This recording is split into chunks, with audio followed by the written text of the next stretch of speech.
Hello, everyone. Welcome back to another episode of the Compassion Circle with Angela and Kirsten. Hi. Hello. Um, so for today's episode, we're going to be covering what is too much woo in the therapy room, I've been waiting for this. or just woo in general. Yeah. I'm thinking too much woo for the therapy room and wherever that expand, maybe too much woo in data. I don't know. Is there such thing as too much woo is really what I want to get down to. Yeah.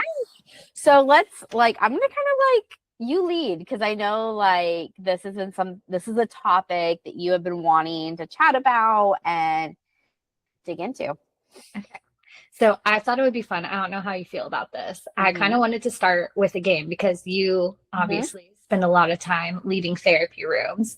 So I wanted to ask you a bunch of practices and let you answer if you think they're too woo for the therapy room or if they're appropriate.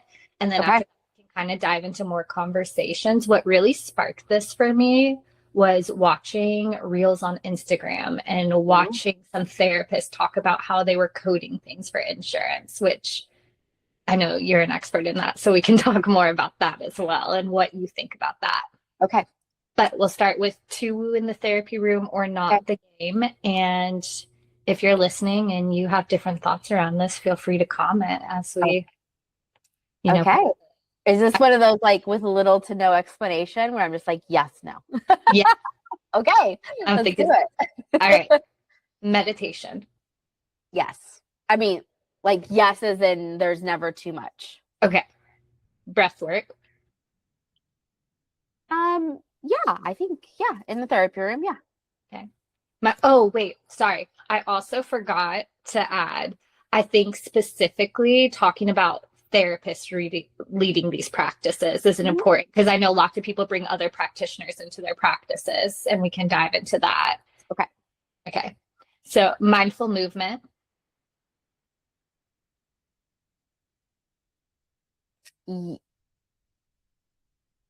Yeah, I'm going to go with yes. Okay. Journaling. Yes. Sound baths.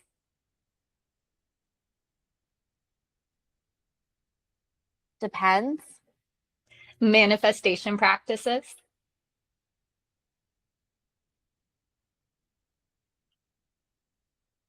Depends. Yes. Moon rituals. No. Yeah, depends. No. Tarot or oracle cards. No. Astrology. Depends. Crystals. Depends how they're being used. Energy healing sessions. No. Past life regression. In therapy? Uh-huh. No. Spirit guide communication. No. Mm-mm. Akashic records. Not in therapy. Psychic readings. Not in therapy. Muscle testing. I don't even know what that is. So where you could put an object in front of you and tell yourself to lean forward for yes, backwards for no, or sometimes people do it with your arms, like if a product or person or thing or something is going to help you or not. No. Okay. Entity clearing. No. Aura reading.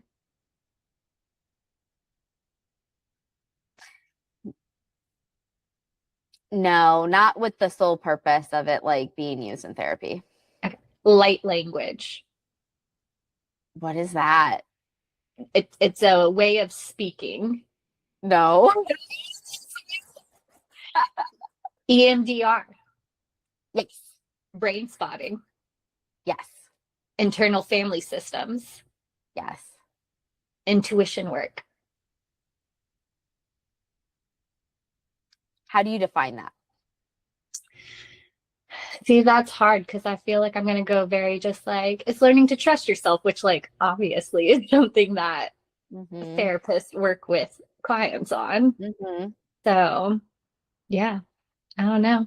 I guess I mean, yeah, I'm gonna say depends.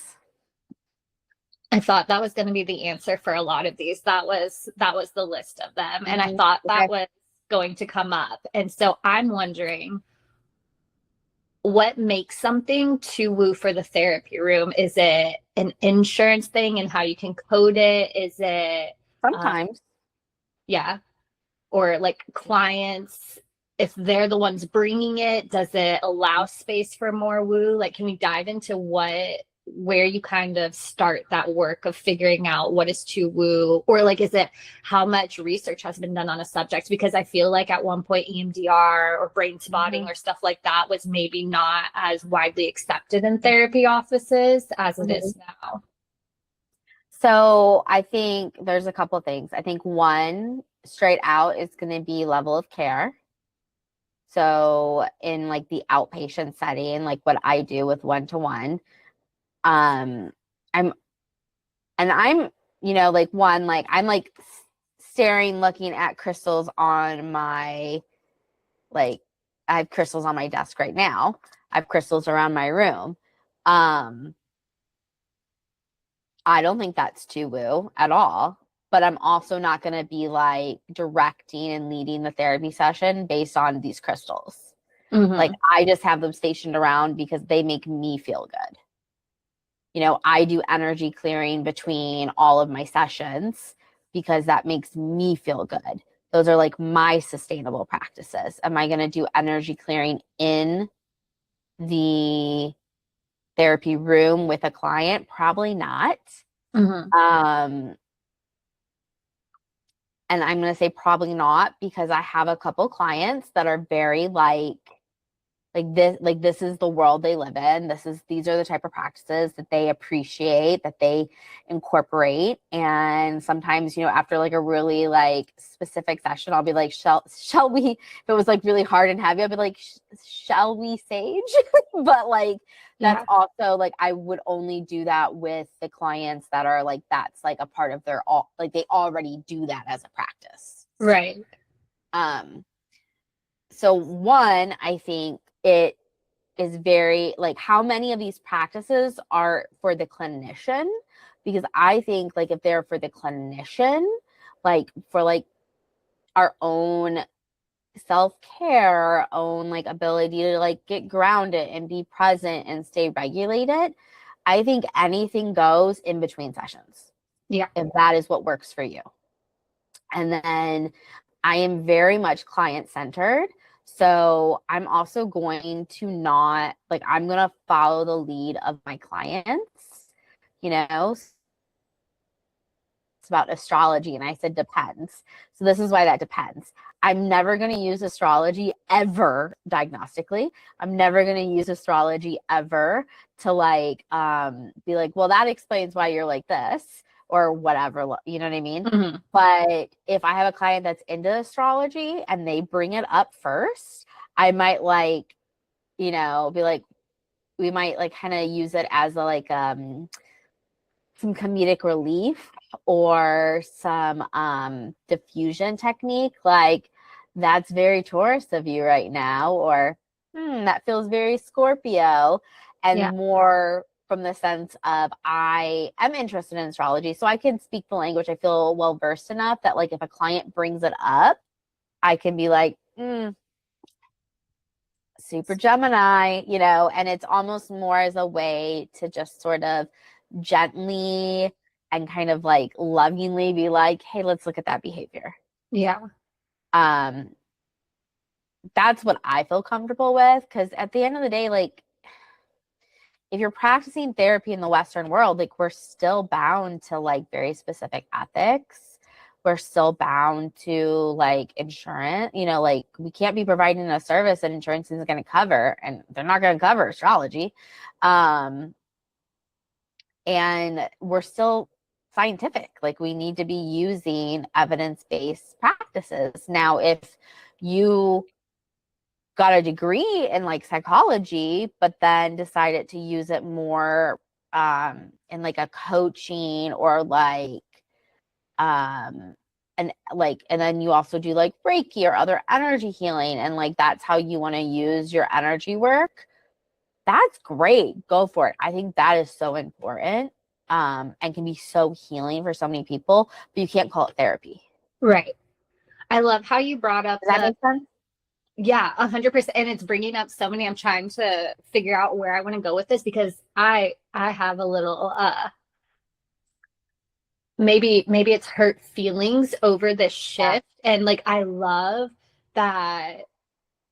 I mean, obviously, I don't get this with you because you already saw future thinking. Like you already had yoga in your office. You're Yeah. more open-minded and know how to bring things in to your space in a way that feels okay for you and your clients. But I feel like I fought really hard to get into these spaces. And I know some therapists who I watched before all of this shift started happening to being more accepting. Like they chose to be coaches instead of therapists because they wanted to do some of these other practices. Yeah. It just wasn't accepted in that space. But now I feel like it's kind of swinging. And I love how you brought up that nothing's off limits if it's for the clinician in between sessions, Yeah. because a lot of these things I'm seeing, and a lot of it I'm seeing on social media, it feels like I'm not, if this is somebody's name on Instagram, I promise I'm not calling you out. I'm just trying to like talk about if somebody's talking about being a witchy therapist, you know, I feel like that's a part of something that's important and special to them. And maybe there's a line being crossed on what is for them and what is for their clients. Just observing what I see. Or, you know, we've talked about this before. I don't even know where this ended up going, but do you remember when the I can't even think of it right now. The Yoga Therapy Association was trying to make it where therapists, if they do their 200 hours, are becoming yoga therapists. Like there's this blending, and I don't know what the right answer is on how to blend things, but I don't know either. Like in the sense of I know what's right for me, and I know what makes me feel uncomfortable. right. Right. And there's definitely things that I see specifically on TikTok or Instagram that make me feel really uncomfortable. Like I'm immediately like, ooh, I don't know. I don't know. And it's like, okay, well, what is that? Why am I feeling that way? And like when you said aura readings, and I said, well, I don't know, depends, because what if the practitioner or the therapist just generally kind of is very empathetic and can really like read an aura or like sense that, right? Like who am I to say that that therapist doesn't pick up on that kind of stuff that's unseen? Like I'm not, like I don't know, like I'm not in their body. I don't know what they can sense and what they can't sense. Should they bring that into the therapy room? No. Yeah. Might it come up internally for them? Maybe. Because another way to think about it would be, if you ever walked into a room and you got a vibe. Right. Like I have clients that walk in all the time and I'll be like, ooh, what's going on? Like you seem like your energy seems so much more like whatever, you know, like you seem like you're in like a really good headspace. All you do is walk into the room. Right. Like, you know, is that intuition work? Is that aura reading? Is that me picking up on a vibe and nonverbals? I don't know. What words do you want to use to describe what that is? Just like if someone walks into the room and I know things were like really not good that week, I can tell like everything about them and their presence is already communicating to me things were bad. Right. But I mean, I don't do aura readings. Like, am I ever going to be like, hey, like your aura is telling me, you know, is very purple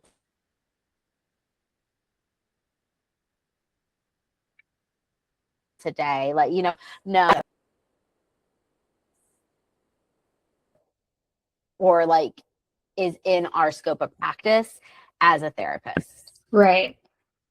You know, so like Now, if that client wants to go do a past life regression or wants to go do like some sort of other practice outside of therapy, and then they want to talk about what their experience was like, I think that that's totally therapeutic and could be really good with rapport. It could also be a way to unpack some additional insights, and is appropriate.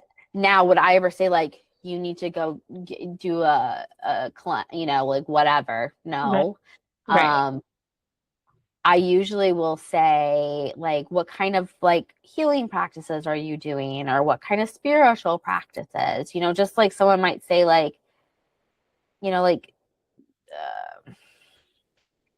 like if a client's really involved in like a traditional church, you might say, hey, like you haven't been going to church in a while, like what's going on there, or have you thought about going back to church? A lot of community can be had at church. I think Mhm. it's very similar. Like, I'm not going to lead them through church in my office. So like if someone wants to like experience like other spiritual practices, I'm going to encourage them to do the thing that calls to them outside of the therapy room. That's Right. how I look at it, because I think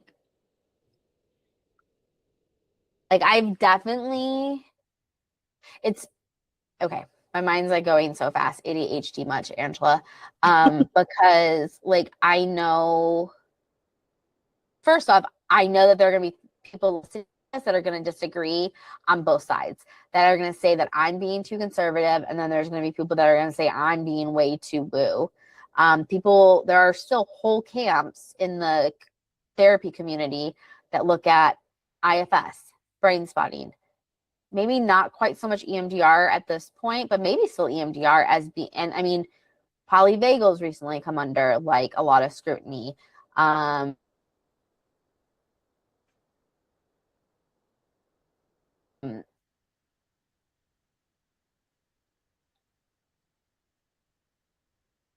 well, the only way. I get uncomfortable when anyone says anything's the only way. I think that people are really complex, and healing comes in many forms. And science is always evolving. So research around different things like polyvagal, like brain spotting are ever evolving. But to be able to do the research, we also need to be doing like there have to be practitioners too, right? Or like how are Mhm. we doing the research? Um,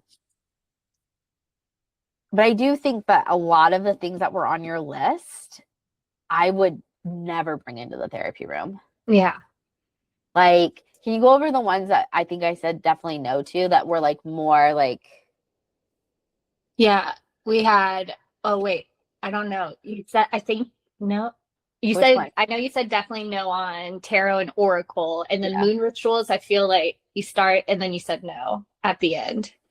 Yeah, because this is where I would say, like, if I have a client, I would be like, so tell me like about your practices, like things that you do to help regulate yourself, ground yourself, or spiritual practices. I have a lot of clients that are gonna say that they do like, oh, I put my water out for made moon Yeah. water, or like things like that. Like, I'm not going to discourage them from doing that. I'm going to say, okay, does that help? Yeah, okay, keep doing it. You know what I mean? Yeah. So that's why I kind of hesitated on that one. Like, I'm not going to say, like, if you go commune underneath the full moon, that's going to like make, like, I don't know, whatever, like, solve all your problems. Um, but if that's something that they're already doing or something that they're interested in, because I also think like I do a lot of grief work, and I Mhm. feel like grief work, there's a lot of different rituals around grief. There's a lot of different practices from different cultures and different family cultures and different lineages. And then there's, like all the different religions. And, I think making and holding space for different ways for someone to cope with profound loss you know, whatever helps them. And I'm going to encourage them to do, and I will use the word, like when we're talking about grief specifically, I'm going to use that as the example because I feel like no one is going to escape life without some type of loss. Right. Is that grief is one of those experiences where it is so painful, it is so unseen, there's so much like internal emotional void at times, and like that loss is just so palpable that I'm going to talk about, okay, like let's talk about all the rituals that exist around death, because guess what, there's a whole bunch of them. Mm-hmm. And there's a whole bunch of them that are like quote unquote very mainstream. Anything to do with a funeral or a celebration of life, those are all rituals, you know. And then like if I'm going to pull in, like if we're talking about food and we're talking about rituals and celebration with food, guess what, they show up everywhere, and they show up a lot in funerals, right? Right. Like all the luncheons, everyone's bringing food. It's like part of, you know, the church ladies, right? Like if that's part of, like if you're practicing Christianity, like there's so many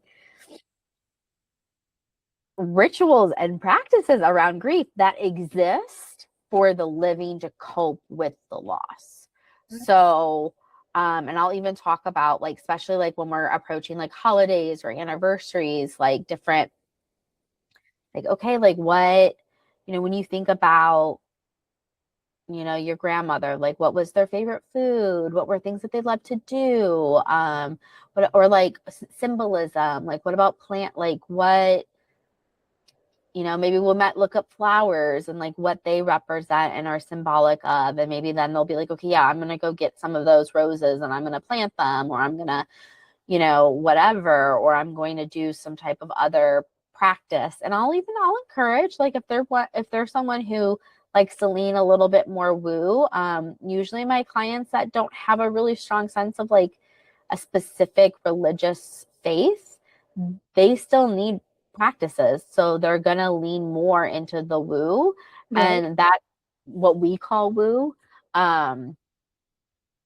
or Eastern practices, or, you know, indigenous practices that are helpful for them, are grounding, you know, just like, you know, even going, I mean, so many different things can exist with fire, like fire ceremonies or water, or, you know, if that feels good to them and that's going to help them like cope through this like loss, like go for it, man, because most of these practices arose from somewhere, Right. right? I almost And feel like, oh, sorry. no, go ahead.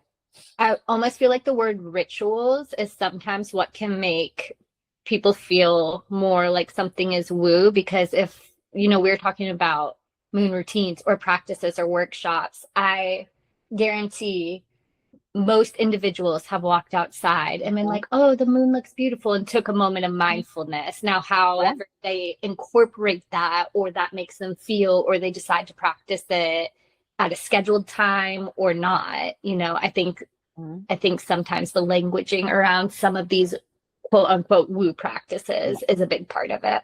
I actually just Googled what, like, the definition of ritual. A Mm-hmm. ritual is a formalized symbolic sequence of actions or words performed in a specific repetitive order. Far beyond religious ceremonies, rituals are used in all cultures to mark life transitions, process emotions, foster community, and create a sense of personal stability. That totally has a place in therapy and a place in like processing that and helping someone who is needs to cultivate, needs to foster, you know. And I think find community, where to find community, you know. And there's like therapeutic practices around like writing stuff down, crumpling it up, throwing it in the trash Yes. in therapy. That is therapeutic. um or I'll set homework for people, you know, and they can choose, you know, but like letter writing practices, like maybe there's a bunch of shit they have left unsaid to someone who's maybe dead, or someone who is they don't talk to anymore. Like write out a letter, write it out. Don't censor yourself. Put it all down on paper, and then go burn it or go like send it off in the water, like watch it like shrivel up and let go, you know? Mhm. And sometimes we need those some like those metaphor practices, those symbolic things to help give space to the things that are unsaid. So like coming back to, you know, I think it's just some, at least for me, like I know the things that make me uncomfortable, the things that don't make me uncomfortable, and letting my clients lead a little bit with their interests. And then also, you know, what what is in the scope of practice for the therapy room in that moment, you know? And even if I was someone who could guide past life regressions, um I would never do that I don't think that's appropriate in the Right. therapy room. I think that that is, if someone wants to go do that and seek that out on their own, go for it. If you want to bring in what, like an insight or something that came out from it, awesome, bring that in. But I'm not going to recommend it. I'm not going to do it with you. Like, So would you have a past life regression practitioner working for your office, or do you feel like there needs to be more separation? so it's funny that you asked that. So, like, we have like some Reiki practitioners here, and some of them do past life regressions, and they are independent practitioners. This is their own practice. It's their own thing that they do. But we share space. So like however, whatever they want to offer, any services that they want to offer, like whatever. But also like I'm not gonna like, hey, go do your past life regression over there. Yeah. Can we talk about insurance a little bit? Yeah. Because, like we were talking about earlier, I saw therapists go to coaching so they could do this. And Yeah. now I'm seeing, and I don't know if this is just for social media purposes, right? But I'm seeing therapists change how they're coding things so they can bring these practices in. And obviously, I know nothing about that. That makes me Um, so anxious. Like my whole body went like, ugh!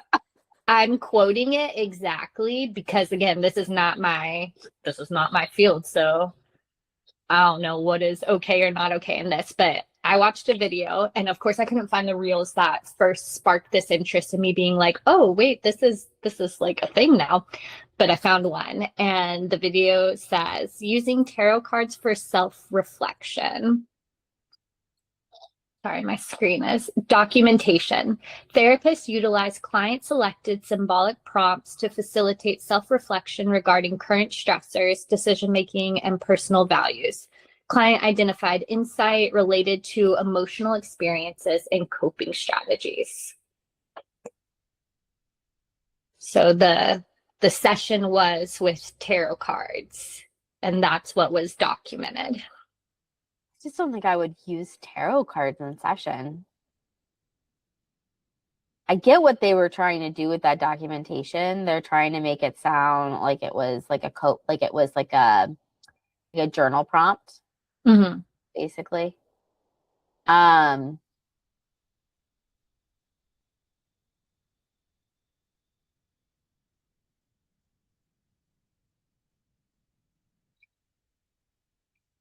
I just would be really, I don't know, maybe this is like my line of like risk aversion, but like that feels scary. Like, Okay. what if you got audited? What if, I don't know. I feel like we need to find a therapist who does tarot in session to like talk about this. Well, I'll look them all up on Instagram again and start reaching Mhm. out. Do you think it makes a difference if the therapist is the one with the cards in their office and they're pulling? Or what if a client brought them in, pulled them themselves, and then the therapist uh, brought up conversation or like did what that documentation was through them? Yeah. Yeah, I feel like that's a difference. Okay. Um, okay, so where I'm gonna go with this is like, so where my head's going is like, okay, if like I would never say like, hey, let's pull some tarot decks. Mhm. and now I'm trying to like get in touch with myself of why I would feel so like no to that versus having, because there's lots of different decks out there that exist that have nothing to do with tarot, that have like journaling prompts or conversation prompts. Yeah, here's And all the different forms of yeah, like we self-care, have a bunch of self-compassion. intuitive eating ones up here that have like great like kind of like thought statements and conversation starters and like pulling stuff like that, especially with clients that have a hard time identifying what they want to talk about, or right, like and like when you're still trying to like build rapport with someone, can be really therapeutic, can be really helpful, like a good icebreaker. Mm-hmm. But I think the difference for me is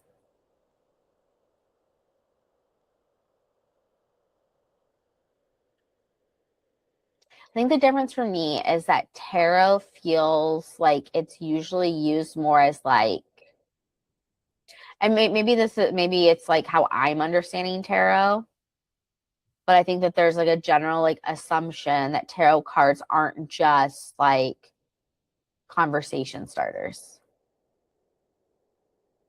right? That they're like outside energy, or like kind of like a premonition, or at least like a acknowledgement of what's going on in your life right now from like an unseen space. Mm-hmm. Am I off? Am I right? Like I, ish. yeah, I think it's up to, I think that same as you're saying, I think that some people would, or maybe this is just the like trauma informed part inside me that's like, oh, well, you can use them in the way that feels most comfortable to you. But I definitely think like I have seen it be advertised and I have seen people go to get their cards read specifically because they have a question about something that may or may not be Yeah. happening in the future, or they want somebody else to tell them Yeah. something. And what I was just thinking about, like as you were speaking, this thought came to mind where with that specifically, it's almost like even if it isn't to woo, are are you teaching a client to give away their power by relying on an outside source? Like, is it just giving a I client something else to? Well, and I kind of like, I mean, if like what, and then like, what's the intention? Like, why, as the therapist, are you bringing that in? Like, what's the purpose, right? Because if the purpose is simply to um, facilitate conversation, there's other ways that, and other, like, just other ways to do that, like like a prompt of like, that's inquiring, that's like, or there's a meditation, or there's like something that the benefit has already been measured and has been documented, and will stand up under scrutiny. Okay. Are you seeing woo being brought into therapy rooms in real life more? Or do you think this is a social media trend where maybe people's personal practices, they're beginning to tie into their practice because it brings attention to their And space? maybe I'm just old. Like maybe there's also a piece, like for real. Like like I have, like I'm not a new practitioner. Like I got, like my training was like, this would not, we didn't even talk about mindfulness. Mindfulness was too woo. So I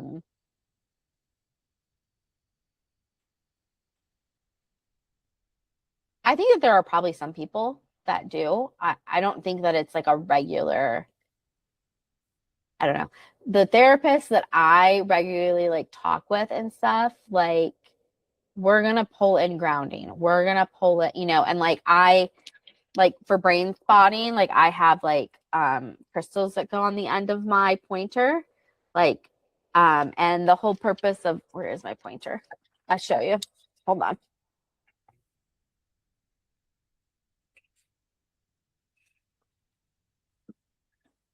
So like here's the pointer, right? And because we're creative souls, someone decided to make one with a magnetic end where you can put a crystal on top of it.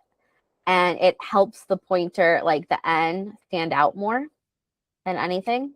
So when I am going to do brain spotting, I just kind of pull my wand crystals out, and I just say, like, which color calls to you?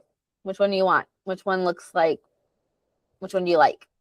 And that's the one we go with. Do I read into that? No. So I think that's kind of part of it. Like what you're going to read into and what you're not going to read into. I feel like everything we talk about is so nuanced, and it makes this tricky. And like you were saying, things are always changing, so it's hard to, at least in my opinion, it's hard to really know or decide what is currently too woo for the therapy room, what is. I think there's a lot of stuff that is like mainstream therapy at this point that 30 years ago would have sent people into like a coma. Like it would have been like so overtly shocking, or like that is really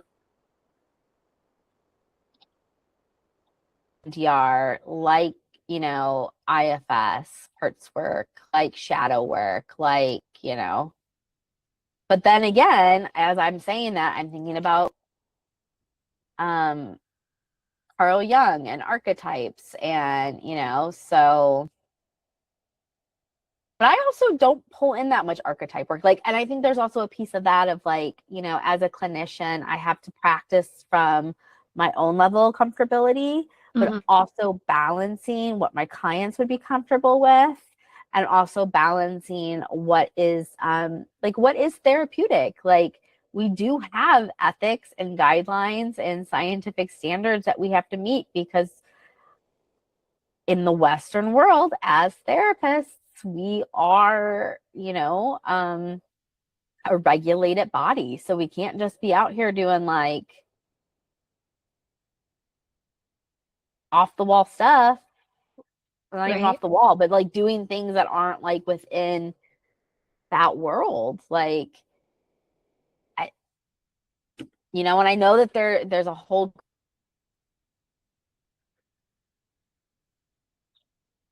group of therapists that would say like, well, that's because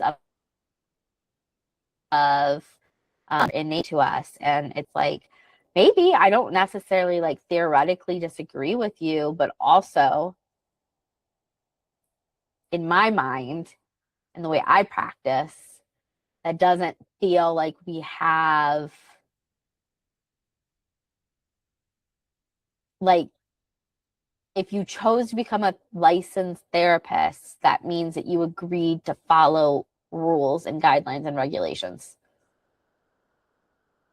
Right. So I think there's also a level of this where it's like, where is it theory? And maybe still room for like internal conversations amongst therapists versus pulling all that into the therapy room, I guess. Right. So in previous seasons, we've talked about the dangers specifically around yoga and not being trauma informed. Yeah. What dangers do you think there are with, and maybe dangerous? Well, I mean, I'm going to keep that word. I think, yeah, because there's also a level here of like, we're like, as therapists, we are holding space for vulnerable people in very, very vulnerable situations, who maybe have experienced some pretty, who have been, what's the word I'm looking for? Exploited, abused, manipulated, don't know what's an appropriate relationship, what's an appropriate boundary. Maybe don't know how to attune to oneself to be able to check in with like, that makes me feel uncomfortable. I don't want to do that. So I feel like we have to hold ourselves to a high standard, because that's who we're working with, and we're working with people's stories and their sense of safety and self, and like, like some really, really deep stuff and scary stuff. And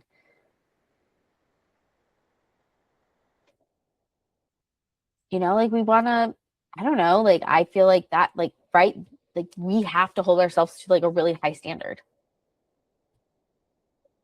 and maybe a higher standard than like is quote unquote like even necessary. But who's to say, just because your 10 o'clock could handle that, your 11 o'clock might not be able to. Right. I mean, I don't even think I can follow up with any questions after a statement like that. That was. But, like, so I do think that, there's a piece of this where it's like, where are the lines? Well, the lines are, maybe if your client is interested in that, you encourage them to go check it out somewhere, but you don't have to do it yourself, because that doesn't have to be their therapy session. Because in fact, in my mind, the thing that is therapeutic about that conversation is that they identified something that they would like to explore, and then have to like seek it out, which could be hard, because like then they have to like do something that's out of their comfort zone, like looking up a place, setting up an appointment, going to set appointment. Maybe there's anxiety around driving or logistics or meeting with somebody new. That's all in the world of therapy. Right. And that's what you can work on. Yeah. Mm-hmm. Thank you. But that's my thoughts. And I'm sure that there's people I know there are individuals that disagree with what I just said on both sides of it. So, well, this is a perfect timing because she is awake now. right. But I love this topic. Yeah, I'd be really interested if anyone has any feedback, like just like to follow up with the conversation, because everything is always changing. And as I said before, like as a therapist, like whatever works for you in between sessions, to me is fair game. That's not, I think, even needs to be a conversation. I think it's just a matter of like making sure that you are caring for your people. If you're a therapist who does tarot, email us. Yeah, we're so want to be on serious. the podcast. Yeah, and totally, like, no judge. I was just sharing from my perspective. So